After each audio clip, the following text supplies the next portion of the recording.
আর তোমার ধরো আজকের ইনকাম তো কম হয়েছে বলছো, আমি খুশি করে মানুষ নাটকে বিপদ বলে আর সত্যিকারে খুব কম হয় বিপদ। আসলে আমি বলবো যে আমার কাছে টাকা নেই, দিয়ে আসতে পারবে? সে যদি দিয়ে আসে, যদি রাজি হয় তো আমি তো যাব না, যদি রাজি হয় তাহলে সে পাবে এই 500 টাকার করে লোড। চলো দেখি সে দিয়ে আসে কি না। দাদা দাঁড়াবেন একটু, বলছি আমি তো মানে পার্সটা ভুলে বাড়িতে রেখে এসেছি, তো টাকা নেই এখন এই রোদে, আমি মানে হেঁটে যেতে তো কষ্ট হচ্ছে, তো বুঝতে তো পারছেন কীরকম প্রচণ্ড রোদ, তো একটু দিয়ে আসলে তাহলে খুশি হতাম। আমি নতুন টোটো কিনেছি, গরিব লোক, হ্যাঁ, আর এই রোদের বেলা শুধু শুধু নিয়ে যাওয়াটা এখন কেমন মতন নয়। তো আমি কি করবো বলুন তো, মানে পার্সটা ভুলে রেখে এসেছি, আমার কাছে তো নেই এখন টাকা। মনে করেন মানে আপনার নাম্বার হবে না, কন্ট্যাক্ট নাম্বার? না, না। ও আচ্ছা আচ্ছা, তো যাই হোক এখন কি হবে? অন্য গাড়ি দেখো, গরিব লোক, এই সবে নতুন টোটো কিনেছি, আর এই টোটো নিয়ে তোমার ফের আবার অধরে যাব। আমি আমার একটা ভাড়ায় যাচ্ছি জানো, ও দেখতে তো পাচ্ছ খালি গায়ে, হ্যাঁ, প্রচণ্ড গরম রোদ, চোঙা গরিব, বুঝতে পেরেছো? তা আমি কি বলছি হুম।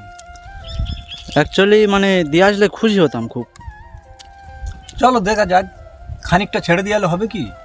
খানিকটা বলতে আমি তো শিমুলবেড়ে গিয়ে, আপনি যদি শিমুলবেড়ে পৌঁছে দেন তো ওখান থেকে আমি যেতে পারবো, কিন্তু তো আমার তো পার্সটা রেখে এসেছি, তো টাকা তো নেই। কারো জোগাড় করে ওরকম যেতে হবে, কি করবো, অদূরে ফের ধোলা যাবো। আপনি দেখুন না, আপনি দিয়ে আসলে একটু ভালো হতো। তা বসো বসো, হ্যাঁ বসো। বসবো? মন থেকে বলছেন তো? হ্যাঁ, বসো বসো। দেখুন আর যদি কোথাও যাবো বলছেন, দেরি হয়ে যাবে না তো? ভাড়া একটা আছে, বিপদে পড়েছে, কি করা যাবে। সে 500 তো টাকা ঠিক, এমনি ভাড়া, বুঝতে পেরেছো, আমরা যেখানে যাই। হ্যাঁ। তো সারাদিন কিরকম ইনকাম হয়? ওই 500, 400, 300। ও আচ্ছা, আজকের কত হয়েছে? আজকের এই তোমার 150 টাকা হয়েছে। 150 টাকা? সকাল থেকে 150 টাকা? হুম। ও, তা কি হবে মানে এখন ওই যেখানে যাচ্ছ লোক নিয়ে আসতে যাচ্ছ নাকি? ও, নাম কি আপনার দাদা? আমার নাম সাদ্দাম। সাদ্দাম। যাই হোক, শুনে খুশি হলাম যে লোক একটা মানে বিপদে পড়েছে, এরকম দিয়ে আসবে বলছেন, শুনে খুশি হলাম। আসলে মানে আপনাদের তো কর্তব্য এটা, যে যদি রাস্তায় কোনো মানুষ, আপনারা মানে সব সময় চলাফেরা করেন, সব সময় যাতায়াত করেন, তো কেউ একজন বিপদে একার সময় পড়লে অবশ্য দেখা উচিত। হ্যাঁ, দেখা তো উচিত। এবারে দেখো, অধিকাংশ মানুষ নাটকে বিপদ বলে আর সত্যিকারে খুব কম হয় বিপদ।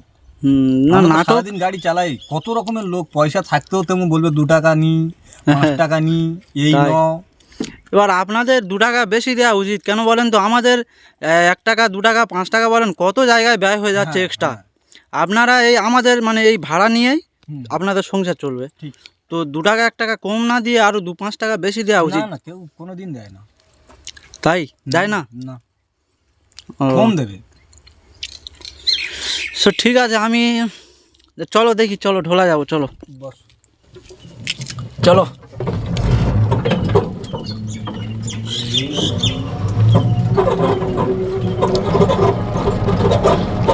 দাঁড়ান দাঁড়ান দাঁড়ান দাঁড়ান, আসলে বিষয়টা হচ্ছে আমি দেখছিলাম যে প্রকৃত রাস্তায় যারা মানে গাড়ি চালাচালি করে, তো তারা সাহায্য করে কিনা। আসলে আমার কাছে টাকা আছে, এই যে দেখতে পাচ্ছেন টাকা আছে আমার কাছে, তাহলে আপনি ঠিক আছে, আমি করছিলেন? ট্রাই করছিলাম, শুধু আপনাদের টাইমটা লস করলাম, এর জন্য দুঃখিত। বললে যে দিয়ে আসবো, হুম, এতে আমি খুব খুশি, ঠিক আছে। আর এরকমই হবেন, হুম। কারণ পথে তো মানুষ বিপদ আপদে হতেই পারে, তাই না? বিপদে পড়লে বোঝা যায় হ্যাঁ হ্যাঁ, যে কে পড়েছে আর কে পড়েনি। তো ঠিক আছে, আমি আসছি। আর তোমার ধরো আজকের ইনকাম তো কম হয়েছে বলছো, আমি খুশি করে এটা দিলাম। না, এই টাকা আমি নেবো না তো। কেন নেবেন না? কেন তুমি খালি খাঙ্গো এই টাকা? না না, হোক, ঠিক আছে, আমি খুশি করে দিলাম, ধরো মনে করেন খুশি করে আমি দিলাম। কোনো কিছু করলাম না, টাকাটা আমি নিয়ে নেবো। না না, ঠিক আছে ঠিক আছে ও কি কথা? ঠিক আছে, আসছি। সাদ্দাম ভাই আপনার নাম, তাই না? হ্যাঁ, হ্যাঁ। ঠিক আছে, আসসালামু আলাইকুম, আসছি, হ্যাঁ, দোয়া করবেন। আসসালামু আলাইকুম, দোয়া করবেন, হ্যাঁ ঠিক আছে। যান, আমার ওই যে গাড়ি দাঁড় করানো আছে না, হ্যাঁ, হ্যাঁ। আর ওখানে গাড়িটা রেখে মানে ট্রাই করছিলাম,